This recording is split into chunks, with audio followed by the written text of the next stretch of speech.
एक ऐसी पवित्र नदी जिसमें आप अगर स्नान नहीं करते हैं, सिर्फ दर्शन मात्र से आपके सारे पाप नष्ट हो जाते हैं। जी हाँ, मैं बात कर रहा हूं नर्मदा नदी की, जिसकी महिमा, जिसकी गाथा सभी स्वयं देवताओं ने गाई है। स्वागत है आप सभी का हमारे चैनल संस्कृति एवं भक्ति में। कैसे आप सभी? आशा करते हैं आप सभी बहुत ही अच्छे होंगे। तो आज हम बात करने वाले हैं नर्मदा नदी की सच्चाई के बारे में, उसकी क्या महिमा।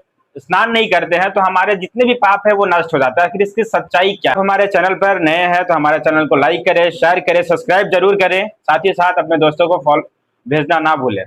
चलिए वीडियो को बिना देरी किए हुए शुरू करते हैं। नर्मदा नदी की उत्पत्ति और उनकी महिमा। धार्मिक ग्रंथों के अनुसार ऐसा माना जाता है कि भगवान शिव से नर्मदा माँ का जन्म हुआ था। धार्मिक ग्रंथों के अनुसार जब भगवान शिव कठिन तपस्या कर रहे थे, कठिन तप कर रहे थे, तो उनके शरीर से जो ऊर्जा निकली थी उससे नर्मदा का जन्म हुआ था। इसीलिए नर्मदा को शिव जी की पुत्री और पवित्र नदी भी कहा जाता है। नर्मदा नदी का सबसे बड़ा रहस्य, और जितने भी नदियां हैं उनमें स्नान हम लोग इसलिए करते हैं क्योंकि हमें पाप से मुक्ति मिलती है। यानी कि पाप से मुक्ति के लिए हम अनेक नदियों में स्नान करते हैं, लेकिन नर्मदा नदी में ऐसा नहीं होता है। नर्मदा नदी में सिर्फ देखने योग्य से ही, दर्शन से ही हमारे सारे पाप खत्म हो जाते हैं, और इसीलिए नर्मदा को रेवा भी कहा जाता है, और इसके परिक्रमा करना बहुत ही अत्यंत पुण्यदायक माना गया है। नर्मदा से जुड़े हुए कुछ चमत्कार और फल। शिव पुराण के अनुसार ऐसा कहा गया है कि नर्मदा नदी के तट पर तपस्या करने से आपको मोक्ष प्राप्त होता है। और दूसरा, पितरों के लिए ये सबसे सर्वश्रेष्ठ स्थान माना गया है। और साथ ही साथ जो व्यक्ति सच्चे मन से नर्मदा का स्मरण करता है उसके मन में शांति, और उसको जीवन में कोई भी दुख, पीड़ा, कष्ट कभी नहीं होता है। साथ ही साथ अंत में उसको मोक्ष प्राप्त जरूर हो जाता है।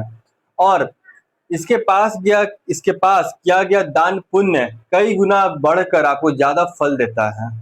भगवान के अवतार और उनके कर्म, इस अध्याय में विभिन्न अलग अलग अवतारों के बारे में वर्णन किया गया है।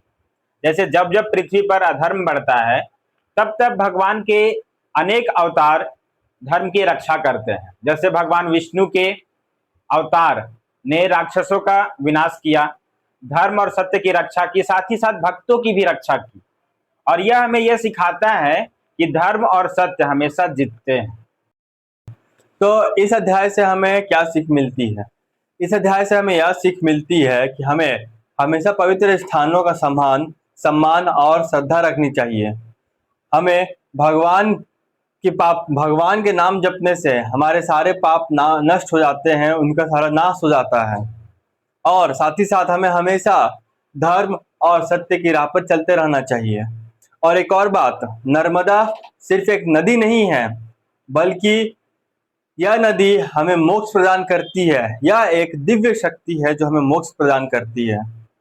तो आशा करते हैं आप लोगों को ये वीडियो पसंद आया होगा, और अगर पसंद आया होगा तो हमारे चैनल को सब्सक्राइब कर दीजिएगा, वीडियो को लाइक शेयर कर दीजिएगा। और साथ ही साथ नर्मदा नदी के बारे में आप लोग क्या समझें वो भी कमेंट कर दीजिएगा।